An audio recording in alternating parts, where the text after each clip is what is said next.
Hello everyone, आप सभी का स्वागत है आपके अपने ही channel cake for you by Yashika में। तो चलिए आज बनाते हैं एक केक जो बहुत ही स्पेशल है डिज़ाइन वाइज भी, और ये मेरे फ्रेंड के घर में ही जा रहा है, सो इसलिए भी ये एक स्पेशल केक है आज मेरे लिए। तो ये जो केक है ये बनने वाला है 1 kg में, और इसका फ्लेवर रहेगा विद पाइनएप्पल फिलिंग। सो इसको मैंने रेडी किया है स्पॉन्ज को 6 इंच के हाइट टिन में। सो आपके पास अगर ऐसा हाइट टिन नहीं है तो आप 2 6 इंच के नॉर्मल वाले मोल्ड लेकर उनमें हाफ हाफ बैटर डालकर फिर 2 स्पॉन्ज रेडी कर लीजिए, और फिर उनमें से आप 4 स्लाइसिस कट कर लीजिए। जैसे कि यहाँ पर मैंने एक ही स्पॉन्ज में से 4 स्लाइस जो है वो कट कर ली हैं। और अंदर सोकिंग के लिए आप देख ही रहे हैं कि मैंने पाइनएप्पल क्रश को ऐड किया है प्लेन वाटर में, और फिर उसके साथ में मैं सोकिंग कर रही हूँ। एक्चुअली ये जो केक है ये आज बनने वाला है रोका सेरेमनी के लिए, और जैसे कि मैंने आपको बताया कि मेरी फ्रेंड की बेटी के लिए ये केक बन रहा है, तो ये केक मेरे लिए बहुत स्पेशल था। और ये जो ऑर्डर है मुझे काफ़ी दूर भी भेजना था, सो मैं कोई भी रिस्क नहीं चाहती थी, क्योंकि ये cake on the spot direct उनकी पार्टी में ही पहुंचना था। तो मैं चाहती थी कि केक एकदम परफेक्ट बने और केक डिलीवर करने के टाइम में कोई प्रॉब्लम इसमें नहीं हो, केक एकदम ठीक कंडीशन में पहुंच जाना चाहिए। सो इसके लिए मैंने रात को ही इस केक की क्रम कोटिंग कर दी थी, ताकि जो लेयर्स हैं वो अच्छे से सेट हो जाएं।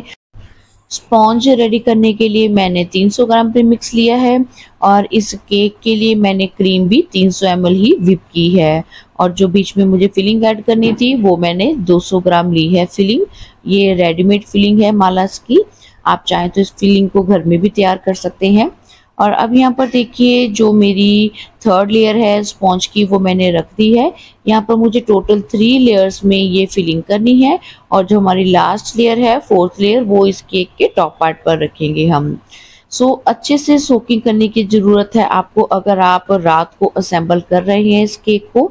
अगर आपकी सोकिंग कम रह जाती है तो क्या होगा कि आपके केक में क्रैक्स आ जाएंगे।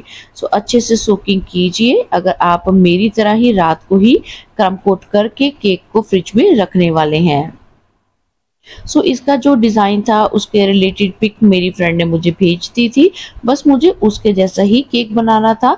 हालांकि मैंने बीच में थोड़ी सी अपनी क्रिएटिविटी ऐड कर दी थी, जिससे कि केक बनाने में मुझे भी मज़ा आए, क्योंकि एकदम बिल्कुल कॉपी करके जब हम चीज़ बनाते हैं ना तो वो ऐसा लगता है कि जैसे हमने कुछ किया ही नहीं है, बस जो सामने से आया हमने बनाकर दे दिया। सो मुझे ऐसा लगता है कि जब तक मैं अपनी क्रिएटिविटी नहीं डालती ना डिज़ाइन में, चाहे वो कस्टमाइज डिज़ाइन है तब भी मुझे लगता है कि मेरी अपनी क्रिएटिविटी ऐड करने से ही केक का डिज़ाइन जो है ना वो एग्जैक्टली मेरा डिज़ाइन बनेगा। अब देखिए यहाँ पर बीच में डावल्स भी ऐड मैंने कर दिए थे ताकि केक सेफली डिलीवर हो सके। और यहाँ पर अब मैं क्लिंग रैप से ना इस केक को अच्छे से कवर कर दूंगी, और फिर इसको मैं एक बड़े से बाउल के साथ में कवर करके और फुल नाइट फ्रिज में इसी तरीके से रख दूंगी।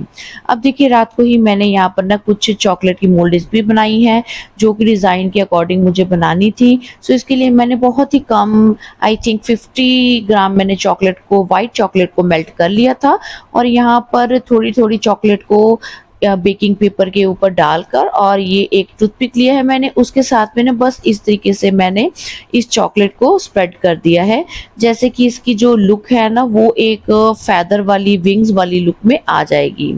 तो जो मुझे पिक भेजी थी मेरी फ्रेंड में ना उसमें कुछ इसी टाइप की ही चॉकलेट मोल्डिंग्स लगी हुई थी।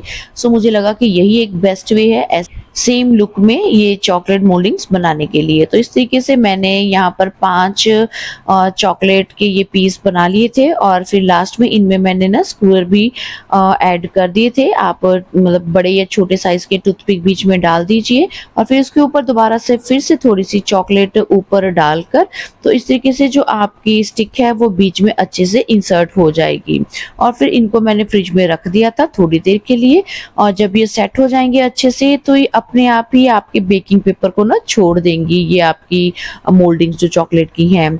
तो इस तरीके से मैंने इनको बनाकर फिर बाद में एक एयर टाइट बॉक्स में रख के और इसको फ्रिज में ही स्टोर कर दिया था। बस इनके ऊपर करने वाला यही काम था, ये लास्ट में मुझे बस केक के ऊपर ही प्लेस करनी थी।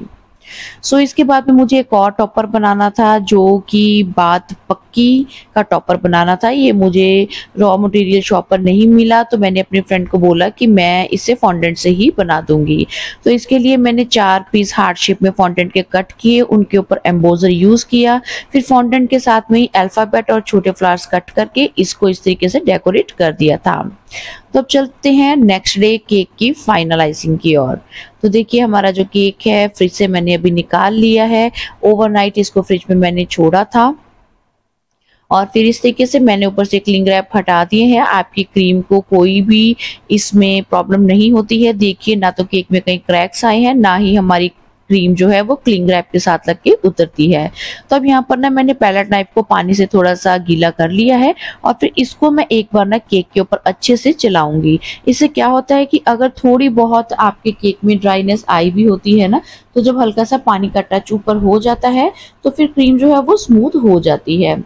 अब इसका जो फाइनल डिज़ाइन है वो मुझे बिल्कुल प्लेन बनाना है पिंक क्रीम के साथ में। सो यहाँ पर क्रीम में ना मैंने बज़ूका पिंक शेड को ऐड किया था, ये जेल कलर है, और इसके साथ में ये लाइट सा सोबर सा पिंक शेड मैंने बना लिया है। और इसके साथ में मैं ये पूरे केक की जो है ना फाइनलाइजिंग करने वाली हूँ। सो पहले मैंने क्रीम को थोड़ा सा पैलेट नाइफ के साथ में स्प्रेड कर लिया है और फिर फाइनली इसकी अच्छी सी स्मूथ फिनिशिंग देने के लिए मैं यूज़ करूँगी स्क्रैपर का, क्योंकि स्क्रैपर का यूज़ करके ना मुझे ज़्यादा अच्छा रिजल्ट मिलता है केक पर। सो मैं यहाँ पर साइड्स वाली वॉल्स पर फाइनलाइजिंग करने के लिए ना हमेशा स्क्रैपर का ही यूज़ करती हूँ। अब देखिए जो ऊपर थोड़ी बहुत एक्स्ट्रा क्रीम आ गई है, हम उसको भी साथ के साथ बड़े ही ना लाइट हैंड से बहुत ही हल्का टच केक के ऊपर देते हुए बाहर से अंदर की ओर कराएंगे पैलेट नाइफ को, और फिर जो एक्स्ट्रा क्रीम है वो हम वहां से उतार लेंगे। तो इस तरीके से आपको केक के जो एजेस हैं वो एकदम फाइन एंड शार्प मिल जाएंगे। तो बस ये केक जब मेरा रेडी हो गया था, इसके ऊपर क्रीम के साथ में करने वाला सिर्फ इतना ही काम था। अब नेक्स्ट मुझे ना इसके ऊपर करनी है वाइट चॉकलेट गनाश के साथ में ड्रिपिंग। सो ड्रिपिंग करने के लिए मैंने 50 ml चॉकलेट ली और उसमें ना मैंने 15 ml मिल्क ऐड कर दिया था, यानी कि ये 3 टीस्पून के लगभग है। तो इसको फिर एक साथ ही मेल्ट करके माइक्रोवेव में और 15 सेकंड्स के लिए, और इस तरीके से मैंने ये गनाश रेडी कर लिया था। बट जब मैं ऊपर ड्रिपिंग कर रही थी तब मुझे लगा कि जो गनाश है इसकी कंसिस्टेंसी थोड़ी सी ना थिक होनी चाहिए थी, क्योंकि जब मैंने ये ड्रिपिंग की तो ये ड्रिप्स जो है ना वो सारी ही ना नीचे को फ्लो कर गई थी, केक के ऊपर सेट नहीं रही। बट अकॉर्डिंग टू डिज़ाइन मुझे ये वाला पार्ट भी करना था। आपको पता है जब हम एक बार गनाश के साथ में ड्रिपिंग बना देते हैं तो आप उसको दोबारा से ना रिक्रिएट नहीं कर सकते। अगर आप दोबारा से ड्रिप्स ऊपर बनाने की कोशिश करेंगे तो पहले वाले ड्रिप्स को मैच नहीं करेगी, डिज़ाइन मिसमैच हो जाएगा। अब फाइनली केक डिलीवर करने से पहले मुझे इसको डेकोरेट करना था। सो इसके लिए यहाँ पर मैंने रियल रोज फ्लावर्स लिए हैं और उनकी स्टेम को मैंने फॉइल पेपर से कवर कर दिया था। तो इस तरीके से मुझे कुछ फ्लावर्स ऊपर लगाने थे, कुछ मैंने बॉटम में लगाए हैं, और बैक साइड पर आप देख रहे हैं हमने जो चॉकलेट मोल्डिंग्स लगाई थी मैंने उनको इंसर्ट कर दिया है। और साथ में मैंने अपनी तरफ से एडिशन करते हुए यहाँ पर ना बेबी बर्थ फ्लावर्स या जिसको हम जिप्सी फ्लावर्स कहते हैं वो भी मैंने यहाँ पर कुछ पार्ट बीच में ऐड कर दिया था। और यहाँ पर मुझे कुछ चॉकलेट मोल्डिंग्स लगानी थी, वो भी मैंने ऊपर कुछ टॉप पार्ट पर, कुछ बॉटम में हार्ट शेप की थी वो मैंने लगा दी थी। और लास्ट में इसको और अच्छा डेकोरेट करने के लिए मैंने कुछ स्प्रिंकल ऐड कर दिए थे, और जो नेम था वो मैंने फॉन्डेंट स्टिक के ऊपर लिखकर बोर्ड पर स्टिक कर दिया था। तो आज का ये था मेरा फाइनली केक डेकोरेशन का पार्ट जो कि मुझे करना था। इस केक की मुझे बहुत ही अच्छी फीडबैक मिली, डायरेक्ट ये पार्टी में किया, उन्होंने बहुत इंजॉय किया केक को। और मेरी फ्रेंड ने मुझे एक फ़ोटो शेयर की थी जिसमें कि ना फोटोग्राफर ने स्पेशली इस बात पक्की टॉपर के साथ में कपल की फ़ोटो क्लिक की थी, क्योंकि सभी को ये टॉपर बहुत पसंद आया था। सो फाइनली देखिए मैंने किस तरीके से हैंडमेड टॉपर बनाया इस ओकेज़न के अकॉर्डिंग, और जैसे कि मुझे फ़ोटो भेजी थी मैंने उससे प्लस ही इस डिज़ाइन को अपनी ओर से डेकोरेट किया और मुझे बहुत अच्छी फीडबैक भी मिली। सो आज की वीडियो में बस इतना ही। अब आपकी टर्न है, आप मुझे बताइए कि आपको आज की ये केक डेकोरेशन कैसी लगी। इसके रिगार्डिंग आपकी कोई भी क्वेरी हो तो आप बेझिझक पूछ सकते हैं। सो अब जल्दी से आप मेरे चैनल को सब्सक्राइब भी कर दीजिएगा। सो अब हम मिलते हैं एक और केक डेकोरेशन की वीडियो में। Till then bye bye, thanks for watching.